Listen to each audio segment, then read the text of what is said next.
amigues i amics, benvolgudes i benvinguts a aquest acte commemoratiu del 150 aniversari de la proclamació de la Primera República. Jo només diré unes paraules molt breus, una mica per justificar per què des del Memorial Democràtic hem impulsat aquest acte commemoratiu, i diria que bàsicament és per dues raons. Una és l'interès històric de l'esdeveniment en si mateix, com és lògic, encara que pot semblar un esdeveniment allunyat en el temps, tenint en compte les polítiques de memòria que du a terme el Memorial Democràtic, que se centren sobretot en el període que comprèn la Segona República, la Guerra Civil, el franquisme i la transició a la democràcia, però també pensem que en bona mesura no és un període allunyat en el temps. D'alguna manera també recordant algunes anècdotes dels vells republicans de 1931, aquells vells republicans i velles republicanes de 1931, elles i ells tenien molt clara la continuïtat entre un període i l'altre. Em refereixo al període aquest de 1873, 1874 i 1931. Aquells crits per exemple, ja la tenim aquí, de 1931, responien precisament a una llarga espera després de la frustració de 1874. Per tant, i aquesta seria una de les raons més rellevants, perquè hi ha aquest fil roig, podríem dir, que vincula el període de treball de memòria democràtica que realitzem amb aquest, podríem dir, precedent republicà, cosa que li concedeix també en aquest acte un sentit cívic i commemoratiu. Per què? Doncs perquè les experiències d'aprofundiment democràtic no poden ser obviades pel Memorial Democràtic encara que es remuntin 150 anys enrere. I aquella, sens dubte, aquella experiència fou una experiència d'aprofundiment democràtic. Per tant, la raó commemorativa està més que justificada i perquè d'alguna manera seria difícil d'entendre 1931 sense les tradicions republicanes i democràtiques forjades en el convuls segle XIX. Segurament ni el mateix present, l'actual, tampoc s'entendria si no tinguéssim en compte aquesta tradició republicana progressista i modernitzadora del segle XIX. Per referir-se a totes aquestes qüestions tenim avui amb nosaltres a una de les millors especialistes sobre el període. Es tracta de la doctora Florencia Peiró Thubert, la qual impartirà la conferència La Primera República, una experiència democràtica frustrada. Unes breus paraules sobre Florencia Peiró, sobre la seva trajectòria. Ella és doctora europea en Història Contemporània per la Universitat Autònoma de Madrid. Ha realitzat estudis de doctorat a la Universitat de París u Panthéon-Sorbonne, on va obtenir el diplom d'estudis aprofundits en Història Social i Cultural, i també ha fet estades de recerca a l'École d'Hautes Études en Ciències Socials, la London School of Economics, la Universitat Roma III i l'Instituto de Ciències del Treball i d'Empresa de Lisboa. Actualment, Florencia Peiró és professora d'Història Contemporània a la Universitat Autònoma de Madrid i les seves línies de recerca se centren en la història política, social i cultural espanyola i europea del segle XIX, especialment en l'estudi des d'una perspectiva de gènere comparada i transnacional dels moviments demòcrates i republicans, així com també dels processos de construcció de la ciutadania, politització i democratització. Entre les seves obres destaquen les monografies El republicanismo popular en España, 1840-1843, de 2002, que va rebre el primer premi Antonio Cabral Chamorro, d'investigació històrica, i també Tribunos del Pueblo, Demócratas y Republicanos en el Periodo Isabelino, de 2008. A la vegada també ha publicat nombrosos articles, tant en revistes i publicacions científiques de l'estat espanyol, França, Itàlia, Regne Unit, etc. I ara, en les properes setmanes, em sembla que abans estàvem parlant, segurament d'aquí 3 setmanes, es publicarà el seu darrer llibre que porta per títol La Primera República, 1873, Auge y Destrucción de una Experiencia Democrática, que publicarà l'editorial ACAL. Bé, dit això, doncs ja dono el pas a la professora Peiró. Cuando quiera, pues ya puede subir.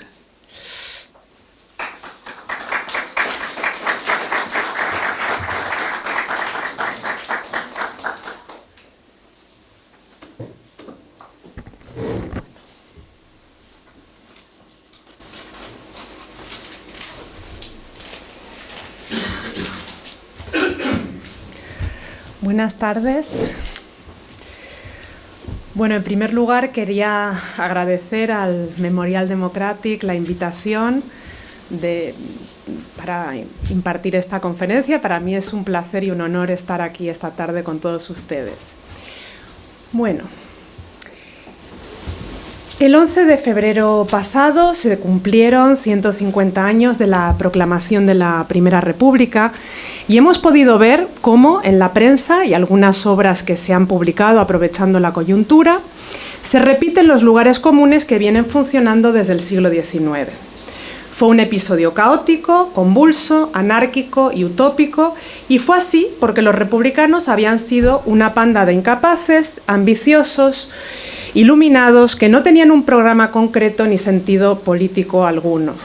Hay quien incluso los define como dictadores encubiertos en la cita que tienen en la pantalla y que no voy a leer para acelerar la presentación. Esta visión de la República realmente se empezó a forjar de la mano de grupos conservadores españoles desde antes de la llegada de los republicanos al poder, antes de 1873. El republicanismo se vinculaba con una política violenta, absurda, con terribles amenazas de desmembramiento de la patria, atentados, alborotos de todo tipo. Pero después de la caída de la República hay que decir que los propios republicanos también contribuyeron a las visiones negativas sobre este proceso. Pi Margall, Castelar y otros que escribieron durante el periodo de la Restauración tenían interés en rehabilitarse, en ajustar cuentas con sus compañeros de partido y buscar culpables del fracaso, apuntando en general a los propios republicanos. Como bien señaló José María Jover, la decepción no se proyectaba en los turbios manejos de los adversarios, decía Jover, sino, como es frecuente en la historia clásica de la izquierda española, en los propios errores y excesos convertidos en tema de excesiva autocrítica. Galdós, por ejemplo, escribió en la misma línea,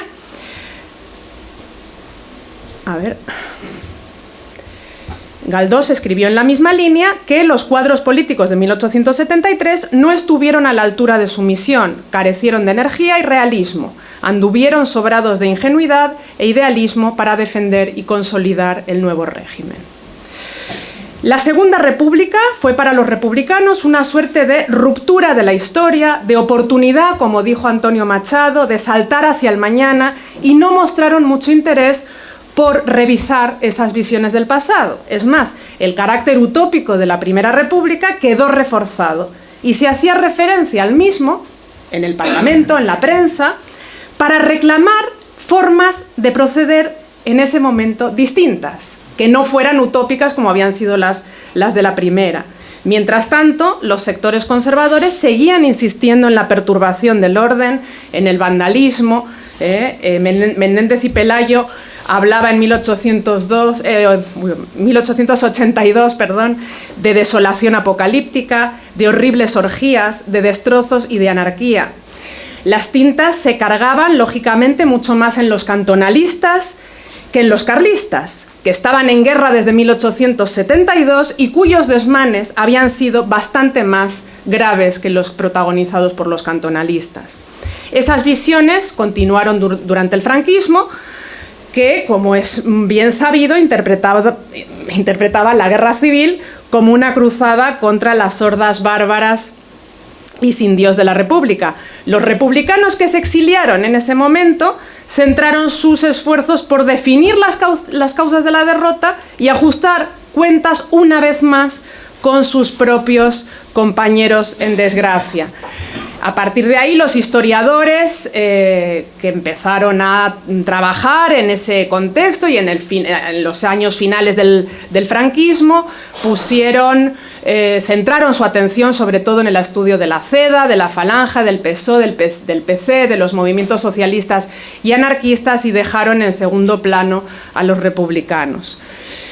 Tras la muerte de Franco, el asentamiento de la monarquía democrática, el papel jugado por el rey, la valoración mayoritariamente positiva que existe hacia la monarquía han motivado una suerte de relectura de lo que fue la Restauración, que se considera como antecedente de la actual democracia y una desvalorización del mensaje republicano, ya que este, en un caso, desembocó en una guerra fratricida y en otro en el caos y la anarquía. Esas visiones no han sido, como hemos podido ver con la primera cita, no han sido apenas matizadas hasta el día de hoy. Es verdad que el republicanismo histórico de antes y después de la Primera República ha recibido bastante atención en los últimos tiempos, pero la Primera República no ha recibido prácticamente ninguna atención, lo cual contribuye al mantenimiento de esas visiones generales. En esta conferencia quiero tratar de normalizar la interpretación de este proceso, situarlo en su contexto desde una perspectiva diferente a la del fracaso. Para ello voy a empezar con algunas claves para comprender el periodo que creo que son fundamentales, unas claves que pueden ayudar a entender mejor lo que fue este proceso. Bueno, en primer lugar, la primera clave que querría señalar es que la Primera República fue un episodio de democratización en un contexto en largo siglo XIX en el que abundaron los desafíos revolucionarios y los procesos reformadores que estaban encaminados a la ampliación de los sistemas políticos prácticamente en todo el mundo. ¿Pero qué significa episodio de democratización? Bueno, los politólogos expertos en esta cuestión dicen que son fenómenos incompletos, siempre amenazados de involución, en los que se altera la organización de los gobiernos en sentido democrático. Esos fenómenos se deben habitualmente a la violencia o a la amenaza de la violencia, pero también pueden derivar de negociaciones o competencia entre las élites. Pero lo que interesa destacar es que durante un episodio de democratización coinciden en señalar los teóricos políticos, proliferan los debates en torno a lo que es la democracia, el sentido de la democracia, el alcance de la democracia. La democracia no es una única cosa, hay muchas visiones de la democracia y el debate es normal en torno a lo que es la democracia. Entonces, en un episodio normalmente se multiplican los debates, pero también prolifera la movilización política, la movilización social de diversos actores en todo episodio de democratización. Por tanto, un periodo de apertura, un episodio de democratización se caracteriza normalmente por altas cotas de conflictividad, normalmente invisibilizadas en los episodios de desdemocratización mediante métodos represivos, tienen un carácter contingente y accidentado y ya digo que se caracterizan por altas dosis de conflictividad. Esto es la primera clave que quería señalar. En España, la Revolución de 1868 dio lugar a un periodo de apertura política, de fuerte ocupación del espacio público, de intensa movilización social, como es lo normal en un episodio de democratización. Esos impulsos democratizadores no eran compartidos por todas las fuerzas revolucionarias por igual, y a ellos se añadía la existencia de partidos y proyectos claramente contrarrevolucionarios, que fueron los que se acabaron imponiendo. Pero ese desenlace no se tendría que interpretar como un fracaso atribuible a una supuesta anomalía o atraso español, sino que es un resultado bastante habitual de episodios de democratización, que frecuentemente están seguidos de retrocesos. Los desórdenes, la inestabilidad, que son consustanciales, como digo, también a todos los episodios de democratización, contribuyeron, es verdad, a dictar la sentencia de muerte del sexenio, porque las respuestas antidemocráticas que se produjeron a partir de entonces, lo que pretendían sobre todo era conjurar ese clima de agitación. Pero con frecuencia se soslaya que la responsabilidad última en el final de este proceso recayó en los sectores que protagonizaron el golpe de Estado militar que permitió la restauración de la monarquía y la reversión de muchas de las reformas decretadas desde los inicios de la Revolución. La Primera República, que se enmarca en ese periodo aperturista, se caracteriza por una intensificación de la movilización, pero además se desarrolló en un contexto económico muy adverso, marcado también por la existencia de varios conflictos bélicos muy graves, por el aislamiento internacional y por la existencia de una oposición política y social muy poderosa que trabajó incansablemente por revertir la situación y restaurar la monarquía. La segunda clave que quiero comentar tiene que ver con los propios republicanos y con la práctica política habitual del periodo. Los republicanos se habían empezado a formar en España a partir de los años 40 del siglo XIX y difundieron un discurso que ponía en primer plano la democracia y la ciudadanía. Con ello lo que querían en última instancia era cumplir las promesas del liberalismo y especialmente las que tenían que ver con la autonomía individual.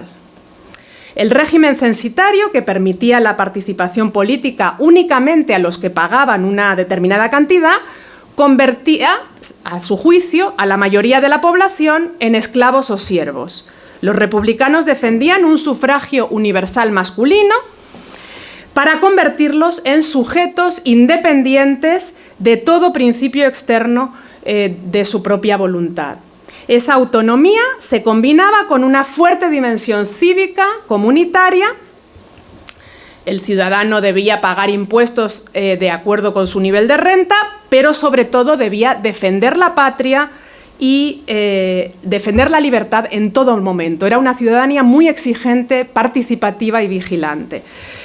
Eso daba lugar, por tanto, a la defensa de formas de participación inmediata y permanente. Y esto lo quiero resaltar porque es lo que ocurrió durante la Primera República. Esto se estaba defendiendo desde antes, formas de participación constante, permanente, inmediata, muy vigilante, de acuerdo con las visiones que tenían estos sectores de la ciudadanía.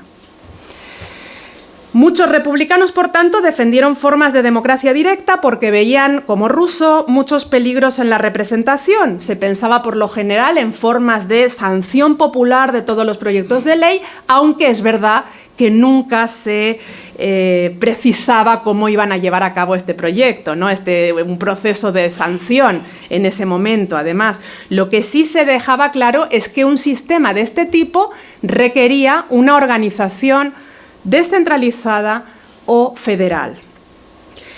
La federación, por tanto, era una manera de garantizar la participación política popular. La participación política no pasaba únicamente por el voto, sino que el voto tenía una carga simbólica muy importante porque era la igualación de todos los ciudadanos, pero la participación política no pasaba únicamente por el voto, pasaba también por la ocupación del espacio público con protestas, manifestaciones, concentraciones, etc.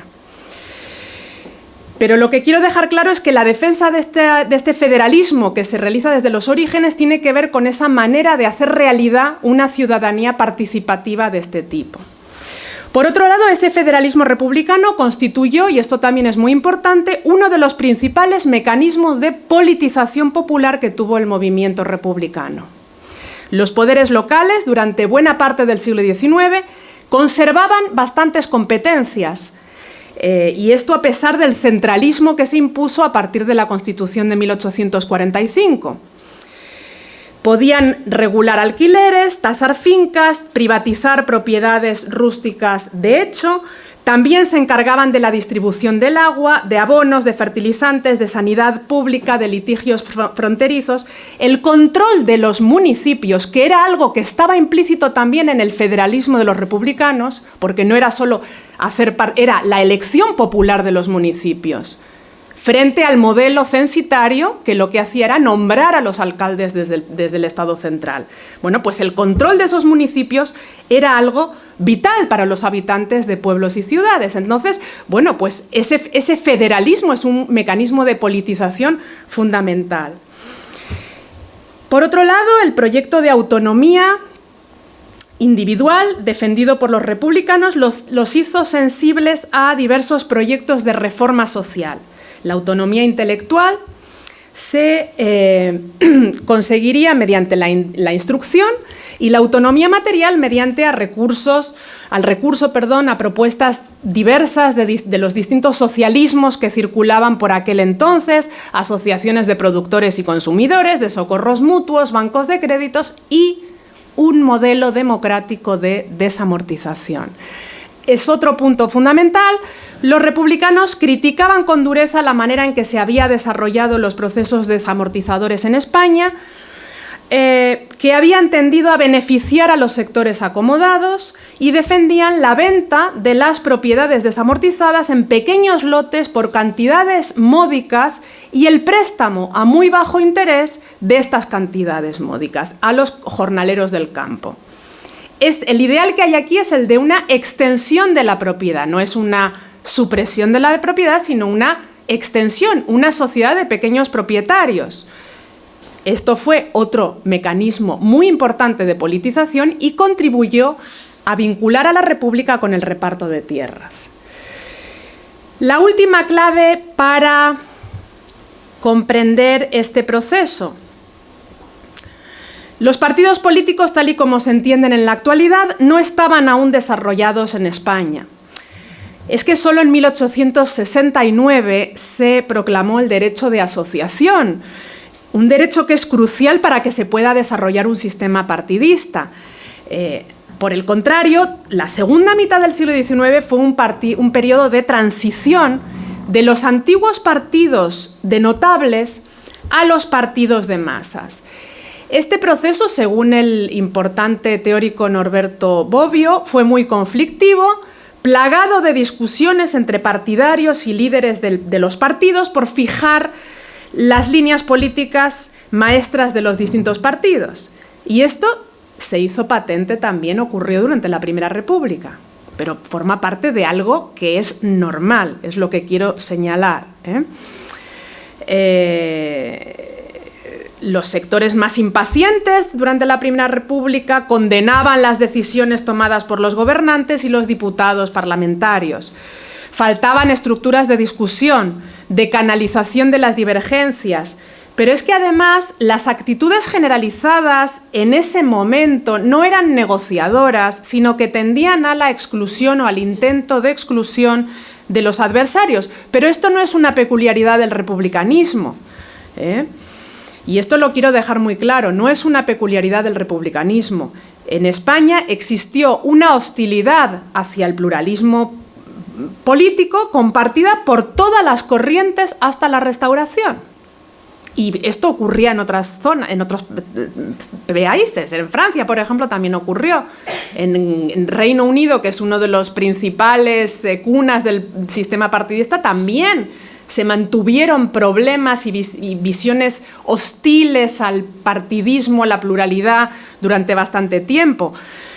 Bueno, el periodo de apertura política que se abrió con el sexenio agrava la situación. ¿Por qué? Porque prolifera la apertura política, permite que proliferen los debates, permite que proliferen las discusiones, cuando no había una gran experiencia previa en estas cuestiones. Pero lo que quiero dejar claro es que el progresismo, por ejemplo, se dividió también entre los seguidores de Sagasta y los de Ruiz Zorrilla.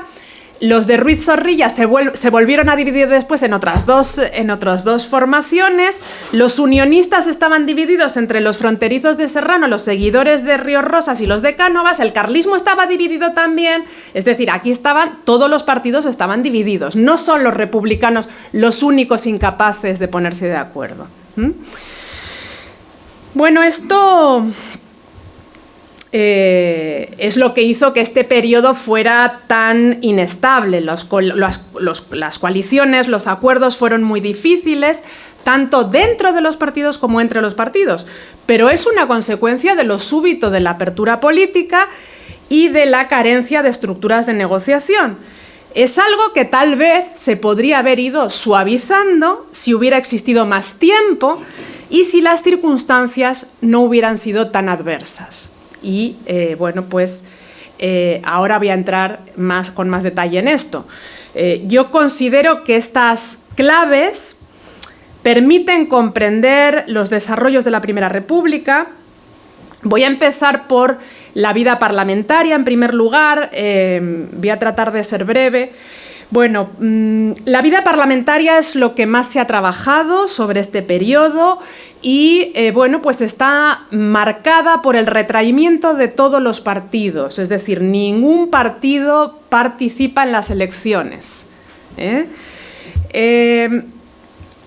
Pi Margall intentó en un primer momento llevar a cabo una política de conciliación con los sectores radicales, que eran los más avanzados entre los progresistas, y esto ha sido interpretado por algunos historiadores como un error, porque le reprochan que no se convirtió en un dictador revolucionario. Y aquí esto a mí me hace bastante gracia, porque cuando son revolucionarios es un problema, pero cuando son legalistas y quieren conciliar también es un problema y cometen errores, ¿no? Todos los errores vienen del mismo sitio siempre, ¿no?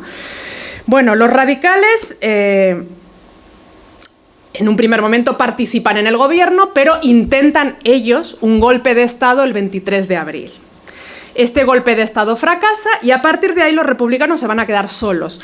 Bueno, esto es una cuestión fundamental porque el retraimiento de todos los partidos implicaba dejar que los federales se desgarrasen mutuamente en ausencia de una oposición fuerte y además dificultaba enormemente la posibilidad de que la República se constituyera como una forma de Estado inclusiva, como una forma de Estado, un paraguas, dentro de la cual los diversos partidos pugnaran por el poder. Lo que ocurría a partir de aquí es que la República quedaba totalmente asociada al Partido Republicano. Es una república como partido y con el programa republicano, con lo cual el fracaso del partido implicaba el fracaso de la propia forma republicana. Además, los republicanos estaban divididos, no voy a entrar en este punto, se conoce bastante, hay tres formaciones, un centro liderado por Pi Margall, una derecha castelarina, y luego los intransigentes, los que querían la república, proclamar la República Federal inmediatamente, ¿no? Todos los grupos defendían en general algunas reformas sociales, como la reducción de la jornada laboral a 9 horas, la prohibición del trabajo infantil o la expropiación. Bueno, algunos iban más lejos, defendiendo pues, la abolición de la herencia colateral, por ejemplo, o la expropiación de los bienes abandonados durante más de 4 años.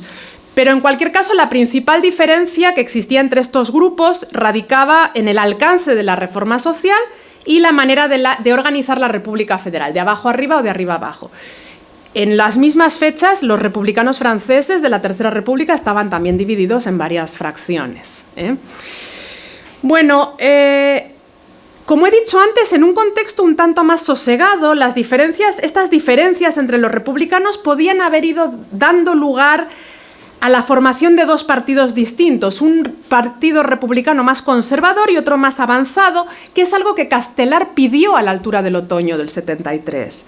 Es decir, de esos desacuerdos iniciales se podría haber pasado a una normalización y canalización de las divergencias y a una nueva fase de negociación entre partidos, sobre todo si el marco republicano hubiera ido ganando aceptación también entre otros sectores políticos, pero el golpe de Estado de Pavía lo impidió. Bueno, la vida política parlamentaria fue muy complicada, era muy difícil formar gobiernos, los gobiernos se enfrentaban a demasiadas críticas y esto daba lugar a dimisiones y a crisis constantes. Además, existía una constante presión de los intransigentes por la aceleración de la proclamación de la República Federal, que terminó dando lugar al cantonalismo, y todo eso dificultó enormemente la redacción de una constitución, y la que se redactó finalmente apenas fue discutida en las Cortes.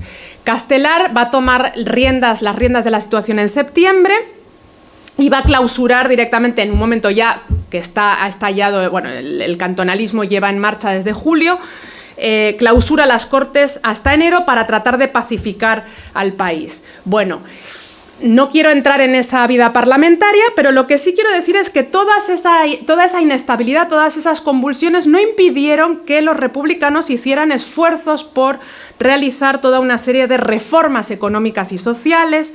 Muchas de estas reformas no llegaron a discutirse, pero el propio hecho de que se plantearan generó un frente de oposición adicional que resulta fundamental para comprender el fracaso de la República. Y sobre esto volveré ahora en un momentito. Antes de abordar ese reformismo republicano, quiero señalar que durante la República no se modificaron apenas los cuadros político-administrativos del país. El personal de ayuntamientos y ministerios siguió siendo el mismo. Esto es algo que, es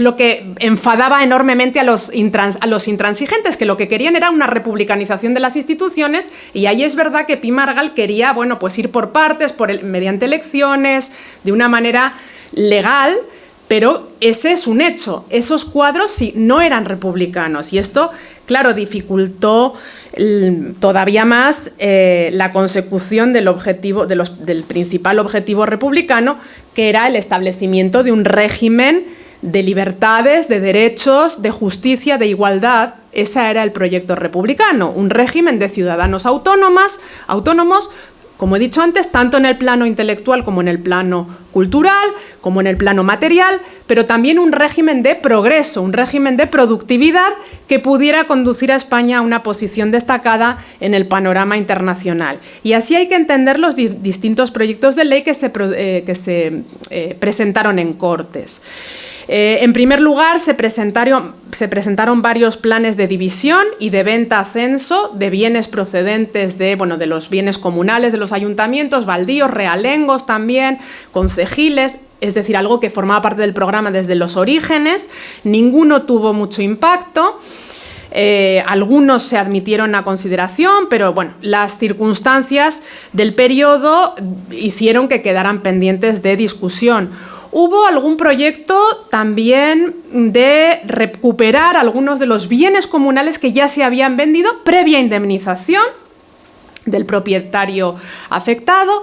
También se intentó acabar con los foros y la rabasamorta, que eran restos de rentas y prestaciones señoriales. Se trataron de llevar a cabo reformas sociales y laborales por primera vez en la historia de España y de manera bastante precoz en el contexto europeo. Se aprobó, aunque no se pudo aplicar, una ley que regulaba el trabajo en los talleres y la instrucción en las escuelas de niños obreros de ambos sexos. Se presentó una ley que fijaba la jornada laboral en 9 horas. Para resolver los problemas hacendísticos, que aquí hay que decir que no derivaban tanto, la economía no fue mal durante este proceso, el problema eran los conflictos bélicos que estaban consumiendo todos los recursos, la guerra carlista, la guerra de Cuba y luego el cantonalismo.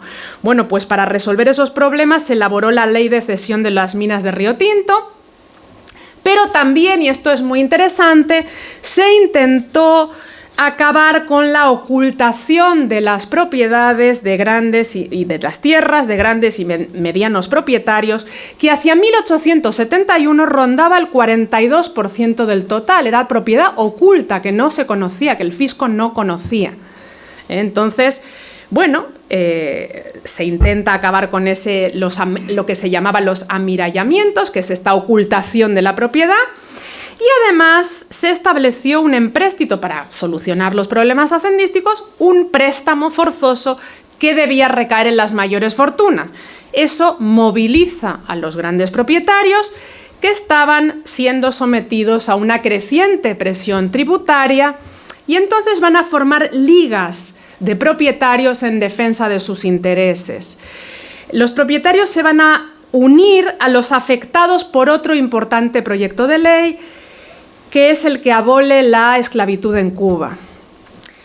Este proyecto no se llegó a discutir.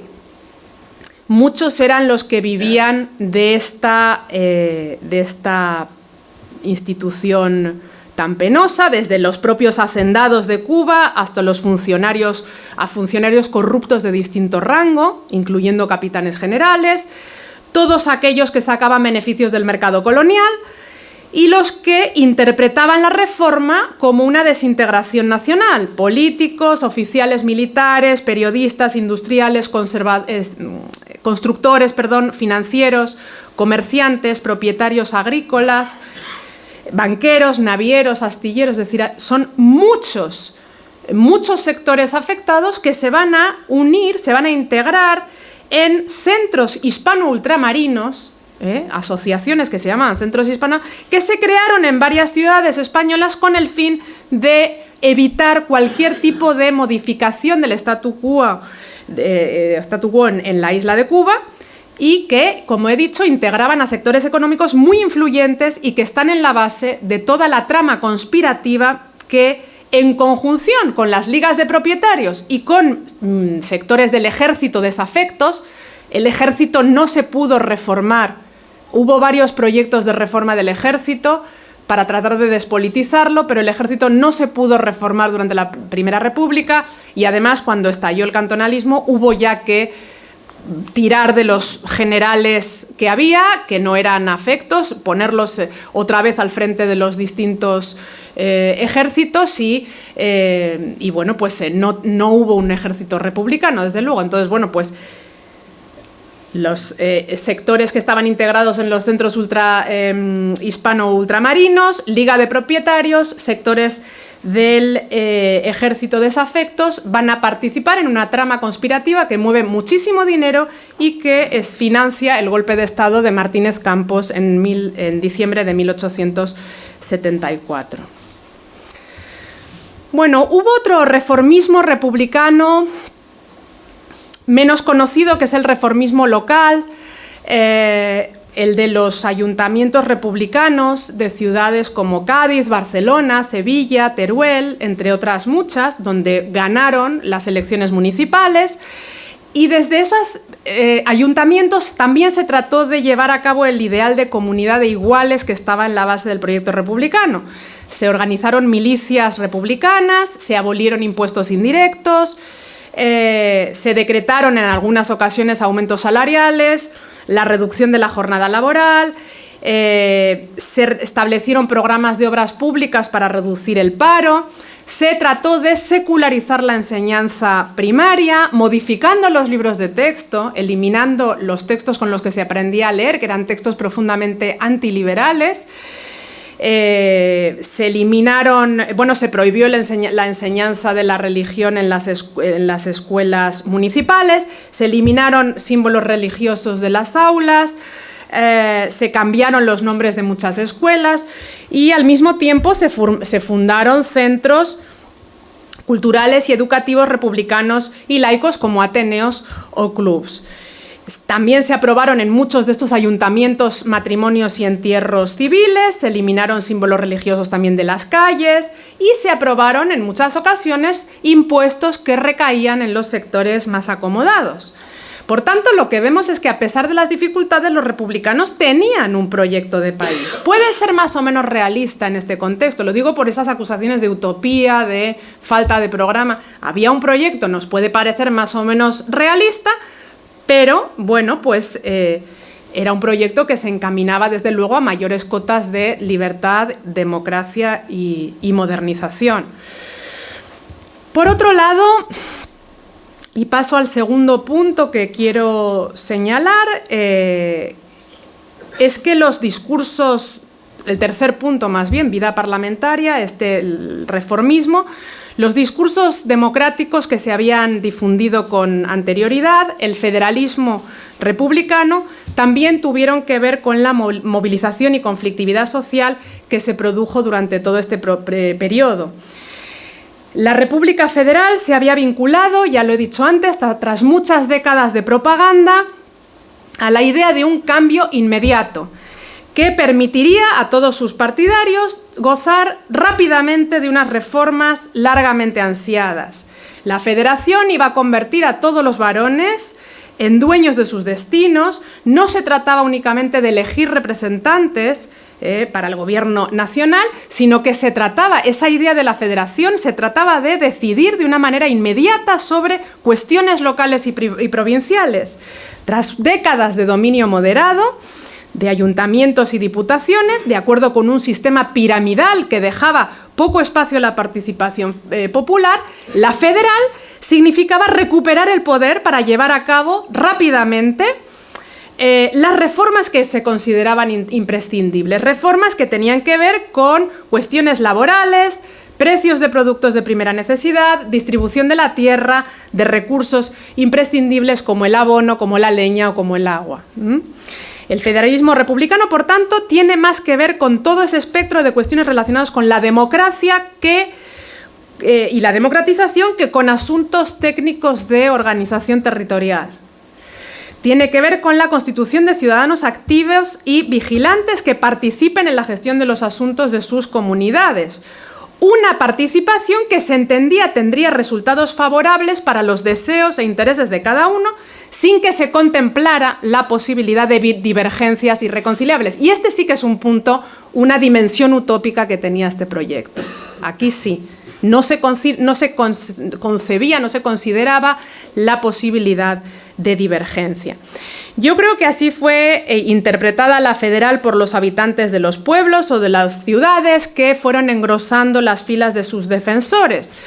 El temor a una contrarrevolución que fue constante durante este periodo, María Victoria López Cordón ya dijo que conspiraba todo el mundo durante este periodo, la prensa conservadora no paraba de multiplicar las alarmas.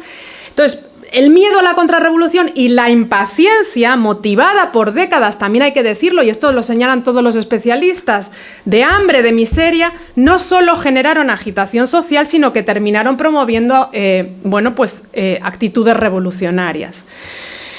La movilización que se produjo durante la República fue una intensificación de la que venía teniendo lugar en el sexenio. Ya he dicho que es una situación de apertura política que propicia la proliferación de protestas, de conflictos laborales, sociales.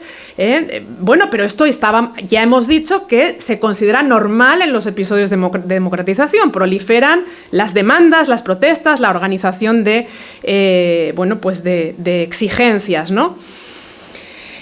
La experiencia republicana, por tanto, no se limita a esa experiencia, a esas discusiones parlamentarias, sino que proporcionó a la población española, tanto de origen urbano como rural, la ocasión de participar en un contexto sumamente politizado y de practicar la política mediante manifestaciones, peticiones, protestas y, en ocasiones, actuaciones autónomas e inmediatas para solucionar más problemas. Por ejemplo, en Andalucía y Extremadura se produjeron repartos, ocupaciones de tierras o reparto de cosecha en los primeros momentos de proclamación de la República. En otros puntos, en Barcelona, por ejemplo, hubo conflictos laborales por la reducción de la jornada laboral, aumento de salario, etcétera, en Alcoy, en Valencia. Entonces, es un momento en el que se multiplican esas. Y también hay que decir que es que el voto no había todavía suficiente experiencia de ejercicio del voto y la política se ejercía de esa manera. También hay que tener en cuenta este punto, ¿no?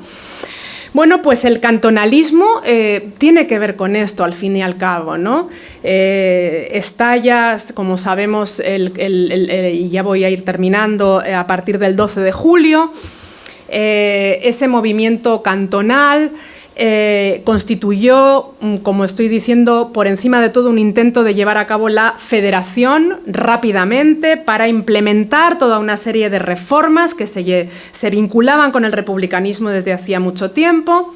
Muchos republicanos estaban exigiendo la federación desde el mes de febrero, la republicanización de las instituciones y la decepción provocada por la prudencia de Pi Margall y la que derivó de los malos resultados que obtuvieron en las elecciones municipales que se fijaron precisamente en julio, los intransigentes, agravaron esa situación. Se han descrito con bastante detalle las maniobras que llevaron a cabo los diputados de Madrid, intransigentes, su abandono de las Cortes, la formación, que formaron un comité de salud pública que llamó a la revolución. Aquí también hay que volver a hablar de ese antipluralismo al que me refería al principio de la conferencia, de esa falta de una voluntad conciliadora, que es verdad que existía, que dominaba la vida política de la época y también a los republicanos, pero también hay que tener en cuenta esa situación explosiva que se vivía en muchos territorios españoles. De hecho, la iniciativa realmente de los alzamientos, de esas revoluciones cantonales, proviene de las localidades. No tiene tanto que ver las consignas que dan los diputados de Madrid, ¿no? Los intransigentes. Proviene de las localidades. Fue un movimiento interclasista, el cantonalismo, muy plural, integrado por sectores diversos. Muchas mujeres participaron también y que estalló, bueno, pues a partir de unos objetivos compartidos, conocidos a través de la prensa en general, por causas distintas. Por ejemplo, en Cartagena estalla el cantón, se proclama tras las elecciones del 12 de julio, que pierden los intransigentes. En Alicante y Torrevieja es cuando vienen las expediciones del embarco del cantón de Cartagena, cuando se proclama el cantón. En Cádiz hay unas conspiraciones internas de las que no se conocen muchos detalles, pero en Málaga, por ejemplo, se proclama el cantón para evitar que haya problemas, ¿no? Para evitar disturbios, es decir, fue un cantón leal al gobierno, simplemente para evitar disturbios, ¿no? Entonces, bueno, lo que parece indicar es que el comité madrileño no tuvo una influencia tan decisiva en este proceso, fueron iniciativas locales dependiendo de las dinámicas de cada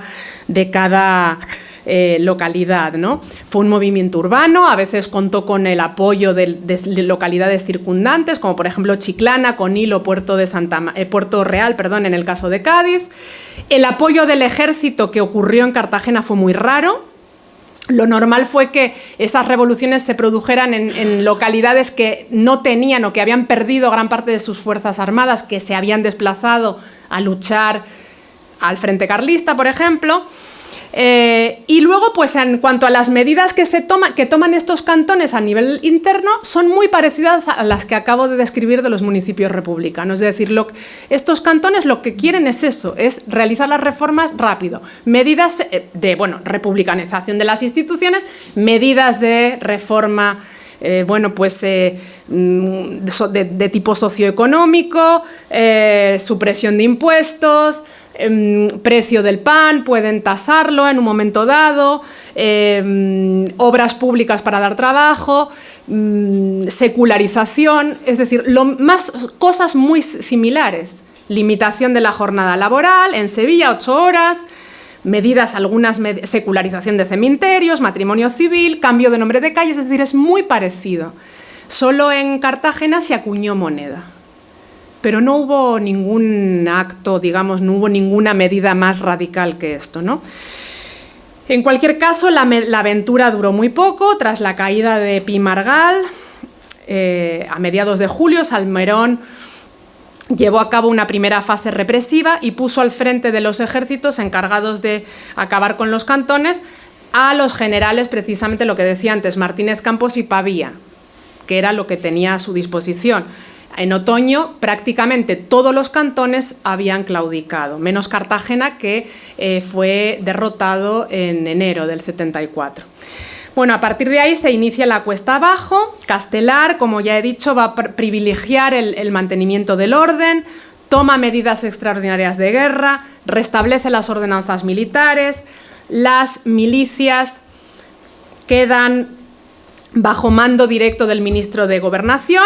Esto priva a la República de defensores y finalmente suspende las sesiones de las Cortes. Esta política tan represiva de Castelar motiva una reagrupación de Pi, Margall, Salmerón y Figueras,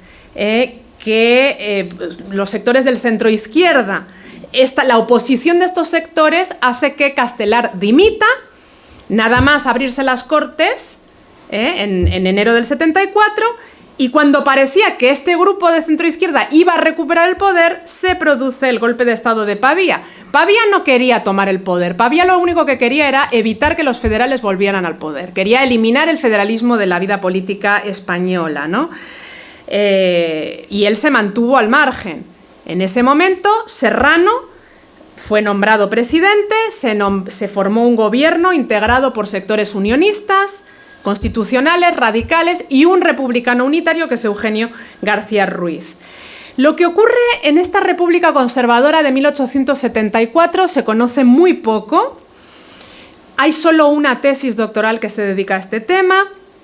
Se produjo, bueno, toda una política de reemplazo de cargos políticos y militares, de depuración de ayuntamientos y diputaciones y medidas de restablecimiento de orden público. Se suprimen las milicias, se suspendieron las garantías constitucionales, se volvió la censura de prensa, se volvieron a cambiar los nombres de calles y plazas, se ilegalizó la Internacional, que estaba en proceso de implantación. Bueno, el gobierno de Serrano, aparte de esto, intentó acabar con el carlismo, se centró muchísimo en la guerra carlista y se consiguieron avances en este sentido, en particular la liberación de Bilbao. Y también consigue Serrano el reconocimiento internacional de la República, que muchos estados habían dejado en suspenso hasta ver qué pasaba, hasta ver cómo se desarrollaban los acontecimientos.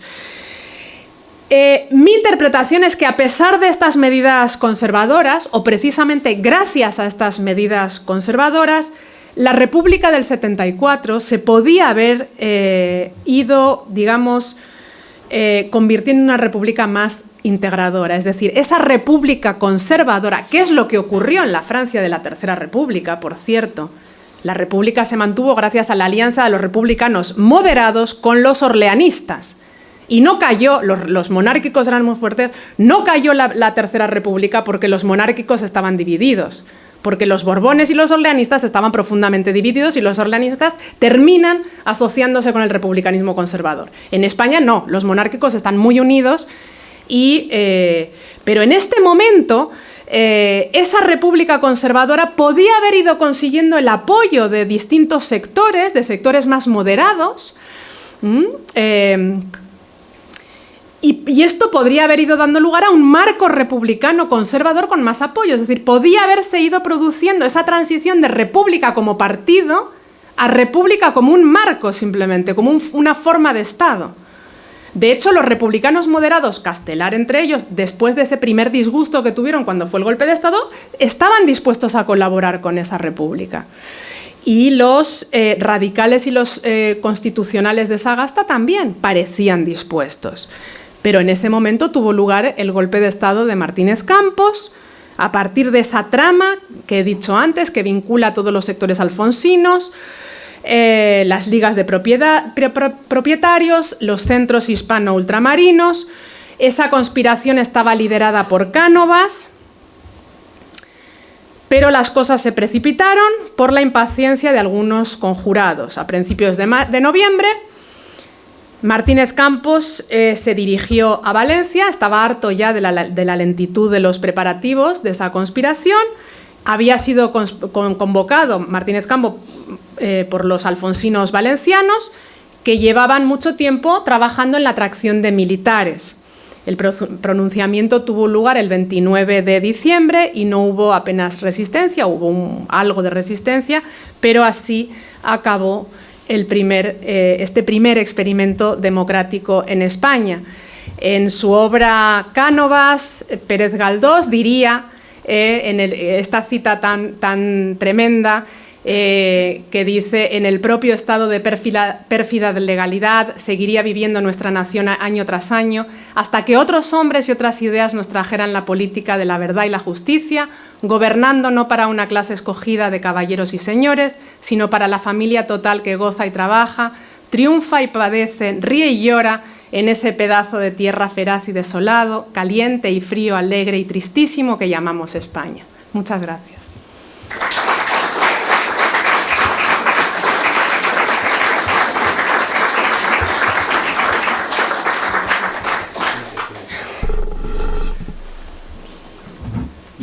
Muchas gracias, profesora Peiró, también por hacer este esfuerzo de síntesis, ¿no? Porque es un periodo pues muy complicado, ¿no?, de explicar en tan poco tiempo. Y no, bueno, nada, no, yo muchísimas gracias a todas y todos por la asistencia, por las preguntas y a todos por la invitación y nada. Muchas gràcies, professora Peiró. I ara, a continuació, la consellera claurà aquest acte. Seré breu després d'aquesta interessant conferència.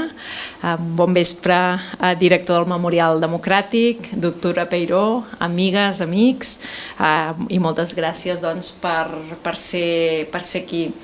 Les primeres paraules, evidentment, són d'agraïment a la conferenciant per l'excel·lent dissertació. La veritat és que he disfrutat molt sobre l'experiència democràtica i democratitzadora de la Primera República.